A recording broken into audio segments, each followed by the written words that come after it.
All right, let's jump right into this explainer. Today, we're totally deconstructing a single, highly recognizable emblem, and we're going to do it through a strictly analytical, design-focused lens. We are looking at a piece of visual communication that literally redefines how we think about graphic design and historical symbolism. Seriously, if you appreciate the sheer mechanics of how a seemingly simple image can project massive, complex ideas, you're going to find this absolutely fascinating. We're tuning out all the political noise and looking strictly at the architecture of the design itself. So picture a dark, moody background, right? And right in the middle, there's this red central emblem just intensely glowing. Looking at that, we have to ask ourselves a pretty simple question to kick off this visual puzzle. Is this red emblem just a flower?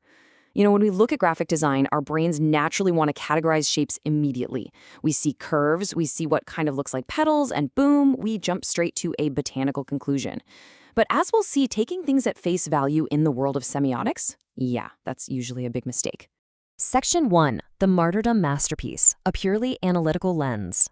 We're going to evaluate this symbol purely as a piece of functional graphic art, keeping things absolutely neutral. Look, graphic design is ultimately about solving a communication problem. It's not just about making something look pretty. It's about engineering a visual that actually does a job. And to understand how this specific emblem does its job, we really have to isolate it.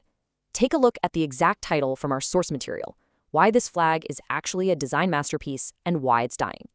That title totally sets up the trajectory for our deconstruction today. It's a bold claim. Calling something a design masterpiece really raises the stakes. It tells us that graphic design enthusiasts and historians are seeing something structurally profound here. But then there's that second part, the why it's dying bit. That introduces this totally unexpected paradox that we're going to completely unravel by the end of this explainer. To truly understand this emblem impartially, we've got to strip away the politics and apply a strict semiotic framework. Semiotics, the study of signs, symbols, and how we interpret them, lets us look purely at how these elements engineer meaning. How does a shape mean a word? How does a single line convey an entire history?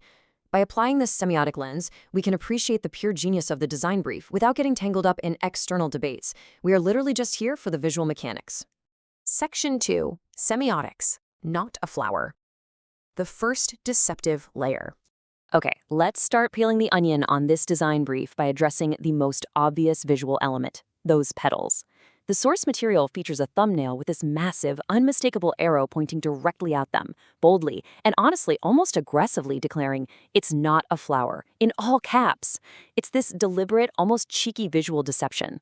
The designer wants you to see a flower first, but then abruptly stops you in your tracks. You're drawn in by this familiar, natural shape, only to be told that your initial interpretation is entirely wrong, or, well, at least incomplete. So this totally forces us to look closer at that glowing red central emblem and ask what else the artist is trying to communicate to us.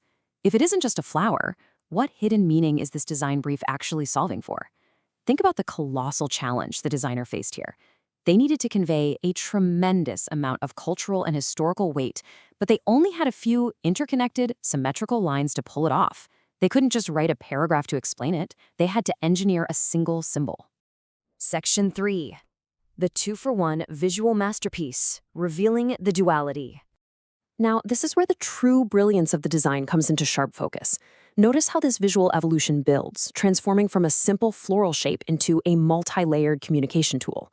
Step 1 is recognizing the petals, which specifically form a tulip. Step 2 is the revelation that hidden within those exact same lines is a specific, highly significant word. And step 3 is the realization that both exist simultaneously, creating what the source calls the 2-for-1 visual masterpiece. You don't lose the tulip when you see the word, and you definitely don't lose the word when you spot the tulip. So, the absolutely crucial point here is this side-by-side semiotic duality. On one side, we have the tulip. Now, in this specific historical context, the tulip is the ultimate symbol of martyrdom. It carries the heavy weight of sacrifice and history. But on the other side, look at the exact same graphic structure. Those precise lines simultaneously form the written word Allah. The designer didn't just place a word next to a flower. No, the designer made the flower out of the word and the word out of the flower. It is this perfect, indistinguishable overlap of two massive concepts. This explanation hits the nail on the head as to why graphic design enthusiasts consider this a true visual masterpiece. I mean, it solves for multiple meanings instantly, which, by the way, is arguably the hardest thing to do in visual communication.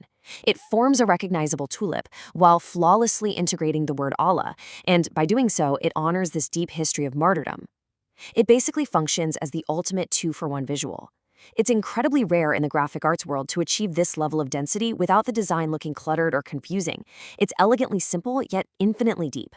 Section 4. Why the design is dying, the lifespan of an emblem.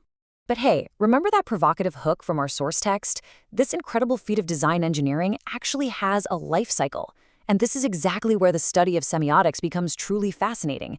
You see, a symbol isn't just some static piece of art hanging on a wall. It's a living thing that interacts with the culture around it. Despite successfully packing two incredibly powerful historical and semiotic meanings into one glowing red emblem, the source explicitly notes that this design is dying. Just think about what that means. You can have a structurally perfect piece of graphic design, a literal masterpiece of visual duality, and it can still lose its power. The mechanics of the design haven't changed at all. The lines still form the tulip, and those same lines still form the word Allah.